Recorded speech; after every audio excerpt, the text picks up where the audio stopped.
నిన్న పిఠాపురం జనసేన పార్టీ ఆవిర్భావ దినోత్సవంలో మన మాజీ మంత్రి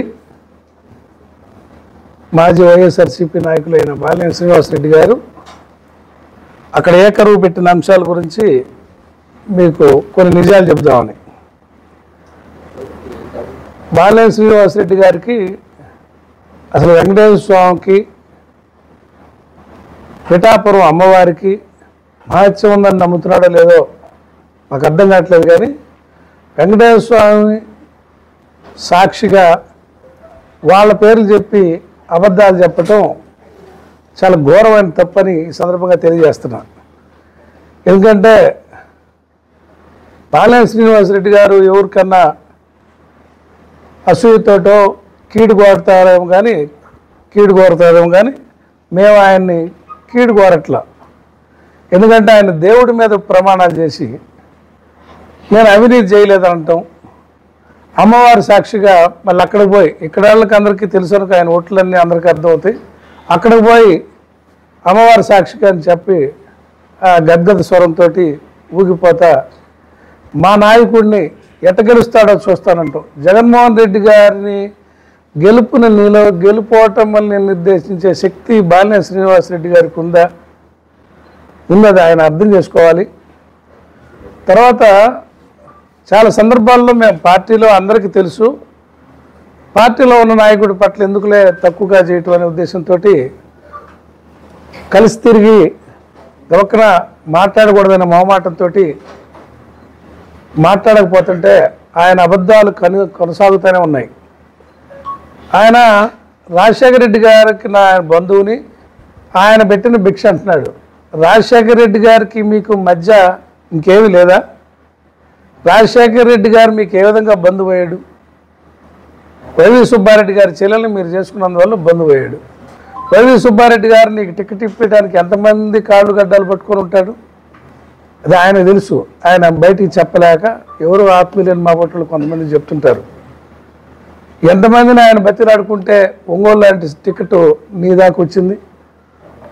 వాళ్ళు మాకు వచ్చే అవకాశాలు కూడా వద్దు, మా చెల్లెల్ని ఇచ్చాం, బాధపడుతున్నాడో ప్రాధాయపడుతున్నాడో ఏదో ఇక నువ్వు పెట్టే బ్లాక్ మెయిలింగ్ అంతా వాళ్ళు లొంగి రాజశేఖర రెడ్డి గారిని ఆయన పర్సనల్గా బతిలాడుకొని ఇంకా ఆ రోజు జిల్లా నాయకులందరినీ మాగొట్టు కుటుంబాలని వీళ్ళందరినీ రిక్వెస్ట్ చేసుకొని టికెట్ ఇప్పించుకుంటే రాజకీయాల్లోకి మీరు రావటం జరిగింది. తర్వాత త్యాగం చేశానని ఆయన క్లెయిమ్ చేస్తూ ఉన్నాడు పార్టీలో. మంత్రి పదవిని తృణప్రాయంగా త్యాగం చేశాను జగన్ గారి కోసం అని. అమాయక జనానికి చెప్తే నమ్ముతారు కదా, జగన్ గారికి తెలియదా నువ్వు త్యాగం చేసింది లేనిది? రాజశేఖర రెడ్డి గారి మరణం తర్వాత ఇద్దరే వ్యక్తులు రాజీనామా చేసింది పార్టీకి. ఒకటి కొండా సురేఖ, రెండు పిల్లి సుభాష్ చంద్రబోస్. మీరు రోషి గారి ముఖ్యమంత్రికి ఉన్నంతకాలం మీరు మంత్రిగా కొనసాగారు.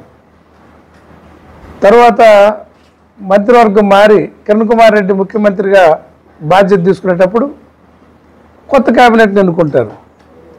ఆయన నీ సామర్థ్యం పట్ల నమ్మకం లేక నిన్ను క్యాబినెట్లోకి తీసుకోలే. 2 నెలలు నువ్వు వెయిట్ చేసావు మంత్రివర్గంలో స్థానం దొరుకుద్దేమని. ఓదార్పు యాత్రకు కూడా మీరు మొహం చాటేశారు. ఇక ఎట్లాగూ మంత్రి పదవి రాదు కదా, జగన్మోహన్ రెడ్డి గారి దగ్గర కూడా వెనకబడతామని చెప్పి అప్పుడు మీరు పార్టీలోకి వచ్చి తిరుగుతా జగన్మోహన్ రెడ్డి గారి కోసం త్యాగం చేశానని చెప్పటం పెద్ద అబద్ధం.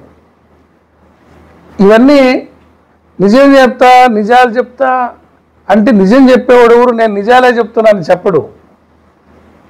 అమ్మవారి సాక్షిగా అయ్యవారి సాక్షిగా అని ఎవరు చెప్పరు.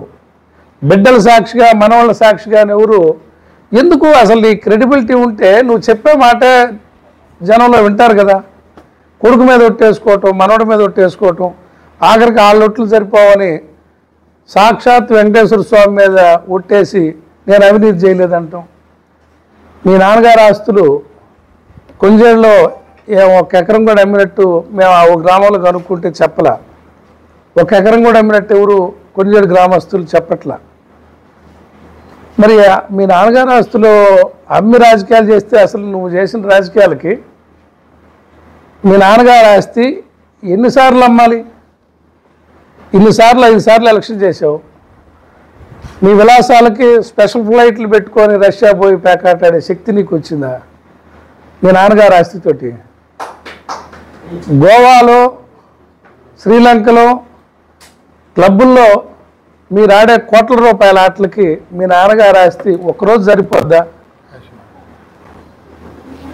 మీరే చెప్పారు కదా, నాకు క్యాసినోకి వెళ్తానని, పేకాట ఆడతానని, ఇంకా చాలా విలాసాలకు నేను లగ్జరీగా ఉంటానని మీ మాటల్లో మీరే చెప్పారు. సౌమ్యుడిని అనుకుంటారంటాడు. మీరు సౌమ్యుడని మీకు మీరు సర్టిఫికేట్ రాసుకుంటే ఎట్టవాసు గారు ఈ ఒంగోలులో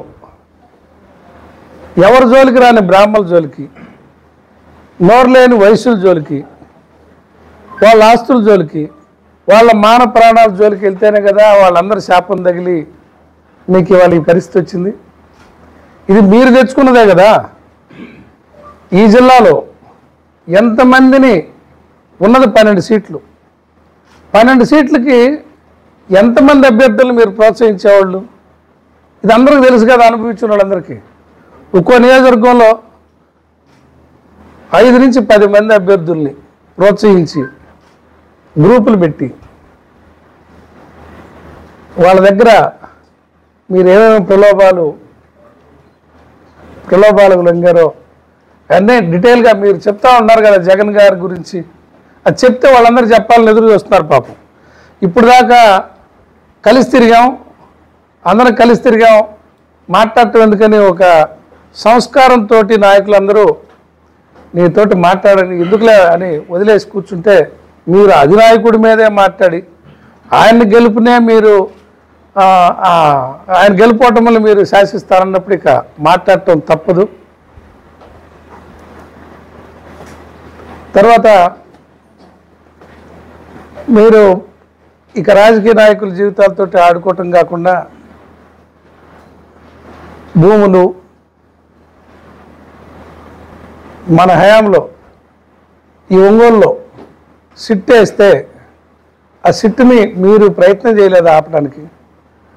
ఆ సిట్టు ముందుకెక్కడికి వెళ్తుందోనని ఎస్పీ గారిని బలవంతం చేసి ఎన్నికల టైంలో ఆ ఎస్పీ గారిని మార్చింది మీరు కాదా? నోరు లేని వాళ్ళ ఆస్తులు మీ చుట్టూ ఉన్నవాళ్ళు ఇన్వాల్వ్ అయ్యారని, వాళ్ళ ఆస్తుల్లో జోక్యం చేసుకున్నారని మీ మీద ఒత్తిళ్ళు వస్తే మీ దాకా వస్తాయేమన్నో ఎందుకో మీరు కంగారు పడలేదా? తర్వాత ప్రతిపక్షంలో ఉన్న వాళ్ళని బూతులు తిడతా అదే జన సైనికుల మీద, అదే కూటమి నాయకుల మీద మీరు కేసులు పెట్టి వాళ్ళందరినీ హెరాస్ చేసి ఈ ఒంగోలులో ఇప్పుడు వాళ్ళకాడికి పోయి వాటాలు అడుగుతారే, పవన్ కళ్యాణ్ మీకు వాటాలు ఇవ్వాలా? మీరు ఏం పార్టీకి పనిచేశారని వాళ్ళ పార్టీకి పోయి మీకు వాళ్ళు వాటాలు ఇవ్వాలా? అక్కడ నవ్వుకుంటున్నారు మీరు మాట్లాడుతుంటే. స్టేజ్ మీద కూర్చున్న జన సైనికులు అందరూ, ఆ వీర మహిళలు, వాళ్ళందరూ నవ్వుకోవటం మీకు అర్థం కావట్లేదా వాసు గారు? మీకు